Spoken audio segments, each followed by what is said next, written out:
Rameswaram to Dhanushkodi புதிய ரயில் பாதை திட்டம். இந்த திட்டம் என்னதான் ஆனது? மத்திய அரசு இதுக்கு நிதி ஒதுக்கீடு செய்கின்றதா? மாநில அரசு தரக்கூடிய பதில் தான் என்ன? இவை எல்லாத்தையும் பற்றி தான் இன்றைக்கி நம்ம பார்க்க போகிறோம். நேரடியாக தனுஷ்கோடியிலிருந்து ஒரு கள ஆய்வு பண்ணுறக்காக தான் இன்றைக்கி நம்ம தனுஷ்கோடிக்கே வந்திருக்கிறோம்.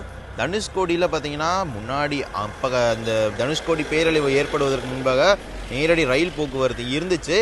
அந்த திட்டத்தை மறுபடியும் கொண்டு வருவதற்கு பல வடிவங்களில் திட்டமிட்டுட்டாங்க. குறிப்பாக பார்த்தீங்கன்னா நம்ம மெட்ரோ காரிடார் மாதிரி எலிவேட்டட் காரிடார்லாம் பார்த்தீங்கன்னா இங்கே ட்ரெயின் சர்வீஸ் கொண்டு வரக்கு நிறைய பிளான் பண்ணியிருந்தாங்க. பட் இப்போ இந்த திட்டத்துக்கு மத்திய அரசு நிதி ஒதுக்கீடு செய்தாலும் மாநில அரசு இந்த திட்டம் வேணாம் அப்படி சொல்லி கூறிட்டு இருக்கிறாங்க. ஸோ அதை பற்றி எல்லாத்தையும் நம்ம இந்த ஒரு வீடியோவில் பார்க்க போகிறோம். Welcome to Sibikumar vlogs from Dhanushkodi. வாங்க தனுஷ்கோடி ரயில்வே ஸ்டேஷனுக்கு போகலாம். நம்ம ராமேஸ்வரம்லேருந்து தனுஷ்கோடி வரைக்கும் ட்ராவல் பண்ணுறதுக்கு டிஎன்எஸ்டிசியோட டவுன் பஸ்ஸில் தான் ட்ராவல் பண்ணியிருந்தோம். பெர் பர்சனுக்கு பார்த்தீங்கன்னா 30 rupees சார்ஜஸாக கலெக்ட் பண்ணியிருந்தாங்க. ஸோ இன்றைக்கி பார்த்தீங்கன்னா வீக்கெண்ட் அப்படிங்கிறதுனால ரொம்பவே கூட்டம் அதிகமாகவே இருக்குது இன்றைக்கி தனுஷ்கோடியில். ஸோ வாங்க ரயில்வே ஸ்டேஷனுக்கு போகலாம். ரயில்வே ஸ்டேஷன் போர்டே வச்சுருக்கிறாங்க. பட் இந்த ரயில்வே ஸ்டேஷன் அகைன் வருமாங்கிறதா இங்கே ஒரு டவுட்டாகவே இருக்குது.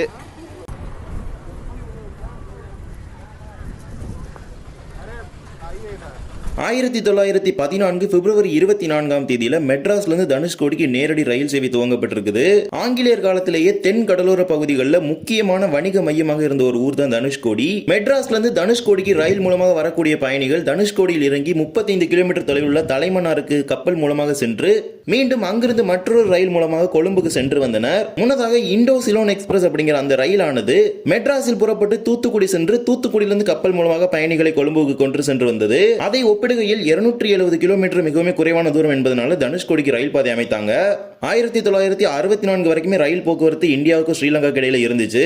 1964 டிசம்பர் 22 அங்க ஏற்பட்ட மிகப்பெரிய புயல்னால தனுஷ்கோடி மாநகரமே அழிஞ்சு போச்சு. அதுல இந்த ரயில் பாதை ஒட்டுமொத்தமா அழிஞ்சிருச்சு. 1964 ஏற்பட்ட புயல்ல ஒட்டுமொத்த தனுஷ்கோடி நகரமே அழிந்து விட்டது. 1964 முதல் 2019 வரை சுமார் 55 ஆண்டுகளுக்கு ரயில் போக்குவரத்து என்பது இங்கு இல்லாம தான் இருந்துச்சு. 2019 மார்ச் 1 பிரதமர் நரேந்திர மோடி அவர்கள் ஒரு திட்டத்திற்கு அடிக்கல் நாட்டுகிறார். 18 கிலோமீட்டர் தூரத்திற்கு ராமேஸ்வரத்திலிருந்து தனுஷ்கோடி வரை ரயில் பாதை அமைப்பதற்கு மார்ச் 1, 2019 பிரதமர் நரேந்திர மோடி அவர்கள் அடிக்கல் நாட்டப்பட்டது. 444 கோடி ரூபாய் இந்த திட்டத்திற்கு ஒதுக்கீடு செய்யப்பட்டது. இதனை பிரதமர் நரேந்திர மோடி அவர்கள் காணொலி காட்சி மூலமாக துவங்கி வைத்தார். இந்த திட்டத்தை அமைப்பதற்கு தேவைப்படும் நிலங்கள் குறித்தான தகவலும் வெளியிடப்பட்டது. வனத்துறையிடமிருந்து 70.67 ஹெக்டேர் நிலம் தேவைப்படுவதாகவும் தமிழக அரசிடமிருந்து 108.25 ஹெக்டேர் நிலம் தேவைப்படுவதாகவும் தனியார் உரிமையாளர்களிடமிருந்து 9.4 ஹெக்டேர் நிலம் தேவைப்படுவதாகவும் அறிவிப்பு வெளியிடப்பட்டிருந்தது.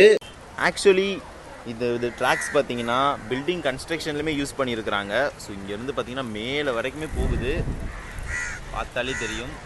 ஸோ கன்ஸ்ட்ரக்ஷனில் மிஞ்சின ட்ராக்ஸ் தான் இருக்குது. மற்றபடி அங்கங்கே மீதி இப்போ மிஞ்சி போன பார்ட்ஸ் இருக்கும். மற்றபடி மொத்தமே அபண்டன் ஆயிடுச்சு இந்த ஏரியாவே டோட்டலாக.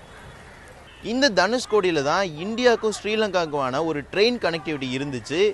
இண்டோ சிலோன் எக்ஸ்பிரஸ் அப்படிங்கிற இப்போதைய போட்மெயில் எக்ஸ்பிரஸ். மெட்ராஸ்லேருந்து தனுஷ்கோடிக்கு ட்ரெயினில் வர பேசஞ்சர்ஸ் இங்கேருந்து ஸ்ரீலங்காவுக்கு ஷிப்பில் போயிட்டு ஸ்ரீலங்காவில் அகைன் இன்னொரு ட்ரெயின் மூலமாக போவாங்க. ஸோ இந்த மாதிரி ஒரு கனெக்டிவிட்டியாக தான் அப்போ இருந்துச்சு. இந்தியாவிலே ஒரு புகழ்பெற்ற நகரமாக தனுஷ்கோடி இருந்துச்சு. இன்றைக்கி ஒரு கோஸ்ட் டவுன், அதாவது மனிதர்கள் வாழ தகுதியற்ற ஒரு நகரமாக தற்போது இந்த தனுஷ்கோடி பகுதி இருக்கின்றது. ஒவ்வொரு குறிப்பிட்ட புயல் நேரங்களில் பார்த்தீங்கன்னா இங்கே சுற்றுலா பயணிகள் அனுமதிக்க மாட்டாங்க. இப்போ வரைக்குமே இந்த சிட்டியை அகைன் கொண்டு வரதுக்கான எந்த ஒரு திட்டமே கிடையாது. இருப்பினும் இந்த ரயில் பாதை திட்டத்தை அகைன் கொண்டு வரதுக்கு திட்டமிட்டு இருக்கிறாங்க. மத்திய அரசு பார்த்தீங்கன்னா இந்த திட்டத்தை முன்னதாக தரைவழி பாதையில் அமைப்பதற்கு திட்டமிட்டாங்க. பட் இது பார்த்தீங்கன்னா ஃபுல் அண்ட் ஃபுல் கடல் பகுதியாக இருக்கிறதுனால எலிவேட்டட் காரிடார், அதாவது நம்ம மெட்ரோ ட்ரெயின்ஸ்லாம் எப்படி மேலே போகுது அது மாதிரி கடலுக்கு மேலே கன்ஸ்ட்ரக்ட் பண்ணுறதுக்கான ஒரு பிளானை கன்ஸ்ட்ரக்ட் பண்ணாங்க. ஒவ்வொரு குறிப்பிட்ட நிதி ஆண்டுகளில் ஒரு குறிப்பிடப்பட்ட நிதி ஒதுக்கீடு செய்யப்பட்டது. 150 கோடி, 100 கோடி, கோடி இவ்வாறு குறிப்பிடப்பட்ட நிதியாண்டுகளை ஒதுக்கீடு செய்யப்பட்டது. இருப்பினும் இந்த திட்டத்தை பார்த்தீங்கன்னா இப்போ மாநில அரசு கைவிட வேண்டும் என்கிற ஒரு கோரிக்கை முன் வச்சிருக்கிறாங்க. இது பார்லிமெண்ட்லேயே ரயில்வே அமைச்சர் அஸ்வினி வைஷ்ணவ் தெரிவித்திருக்கிறாரு. ஏனென்றால் இந்த திட்டம் சுற்றுச்சூழலுக்கு பாதிப்பை விளைவிக்கும் அப்படிங்கிற ஒரு கருத்தை மாநில அரசு தெரிவிக்கின்றது. ஆனால் மத்திய அரசு இந்த திட்டத்தை கட்டாயம் செயல்படுத்தி தீர வேண்டும் என்கிற ஒரு குறிக்கோளில் இருக்கிறாங்க. பார்க்கலாம் என்ன நடக்க போகிறது என்பதை. வாங்க தனுஷ்கோடியில் மீதம் இருக்க பார்ட்ஸ்லாம் என்னென்ன இருக்குது அப்படிங்கிறத பார்க்கலாம். இதுதான் தனுஷ்கோடி ரயில்வே ஸ்டேஷனோடைய பேலன்ஸ் பார்ட்ஸ். ஸோ இதுதான் பார்த்தீங்கன்னா அந்த பிளாட்ஃபார்ம்னே சொல்லலாம். அதாவது ட்ரெயின்ஸ் ஹேண்டில் பண்ணுறதுக்கான ஒரு பிளாட்ஃபார்மாக இருந்துச்சு அப்போது. ஸோ இங்கே எல்லா ட்ரெயின்ஸுமே சென்னையிலேருந்து வர ட்ரெயின்ஸ் எல்லாமே இங்கே வரைக்குமே தான் போயிட்டு இருந்துச்சு. ஸோ நம்ம போட்மெயில் எக்ஸ்பிரஸ் பார்த்திங்கன்னா இங்கே தான் சிலோனுக்கு போயிட்டு இருந்துச்சு அந்த காலகட்டங்களில். ஸோ இங்கே பார்த்தீங்கன்னா அந்த சைக்ளோன் நடைபெற்ற நேரத்துலையுமே ஒரு மிகப்பெரிய விபத்து நடைபெற்றுச்சு. நிறைய பேர் இறந்தாங்க அந்த ஒரு விபத்துலையுமே. ஏன்னா அந்த ஒரு டைமில் தான் அந்த ட்ரெயின் வந்துக்கிட்டு இருக்கும்போது தான் அந்த ஒரு சைக்ளோனே இங்கே அட்டாக் ஆனிச்சுன்னு சொல்ல முடியும். இந்த திட்டத்திற்கு ஒவ்வொரு ஆண்டும் குறிப்பிடப்பட்ட நிதியானது ஒதுக்கீடு செய்யப்பட்டு வந்த நிலையில் எந்த ஒரு பணியுமே துவங்கப்படாமல் இருந்தது. நில அளவீடு உள்ளிட்ட பணிகள் நடைபெற்ற நிலையில் 2024 ஜூலை மாதத்தில் இந்த ரயில் பாதை அமைப்பதற்கு நிலம் மற்றும் சுற்றுச்சூழலால் ஏற்படக்கூடிய பிரச்சனைகளை கருத்தில் கொண்டு இந்த ரயில் பாதை திட்டத்தை கைவிடுமாறு தமிழக அரசு மத்திய அரசுக்கு கடிதம் எழுதியுள்ளதாக அப்போது ரயில்வே அமைச்சர் அறிவித்திருந்தார். இந்நிலையில தான் தற்போது வரை இந்த திட்டமானது கிடப்பில் உள்ள ரயில்வே திட்டமாக இருக்கின்றது. இந்த திட்டத்தை அமைப்பதற்கு பல சிக்கல் உள்ளதால் தற்போது வரை இந்த திட்டமானது கிடப்பில் உள்ள ரயில்வே திட்டமாக தான் இருந்து வருகின்றது.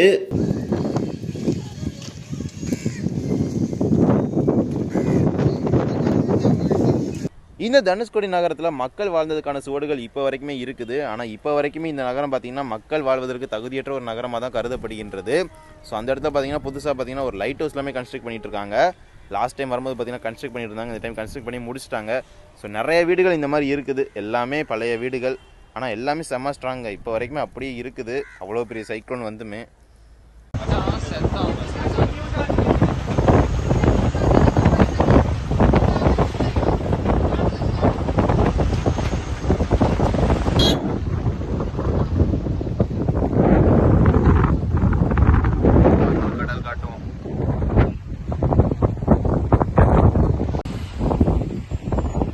இப்போ நம்ம இந்தியாவோட லாஸ்ட் பாயிண்டான அரிச்சல் முனையில் தான் இருக்கிறோம்.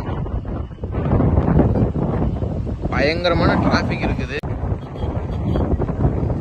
இப்போ நம்ம இந்தியாவோட லாஸ்ட் பாயிண்டான அரிச்சல் முனை தாங்க ரீச் பண்ணியிருக்கோம். அந்த இடத்துல பார்த்தீங்கன்னா பயங்கரமான டிராஃபிக் இருக்குது. ஸோ அதனால் நம்ம பஸ்ஸை பார்த்தீங்கன்னா இந்த இடத்துல ஸ்டாப் பண்ணிட்டாங்க. ஸோ நம்ம கேட்ட வரைக்கும் பார்த்தீங்கன்னா 1/2 மணி நேரத்துக்கு ஒரு பஸ் தான் வரும்னு சொன்னாங்க. பட் ஸோ இதை தாண்டிட்டா பார்த்தீங்கன்னா இன்னொரு 4-5 ஐலாண்டை தாண்டிட்டாலே ஸ்ரீலங்கா வந்துடும். இங்கே பார்த்தீங்கன்னா நிறைய பேருக்கு ஸ்ரீலங்காவோட சிக்னல்லாம் கிடைக்கும். அதோட ரீசார்ஜ் பிளான் குறித்தான மெசேஜ்லாம் வந்திருக்குது நிறைய பேருக்குது.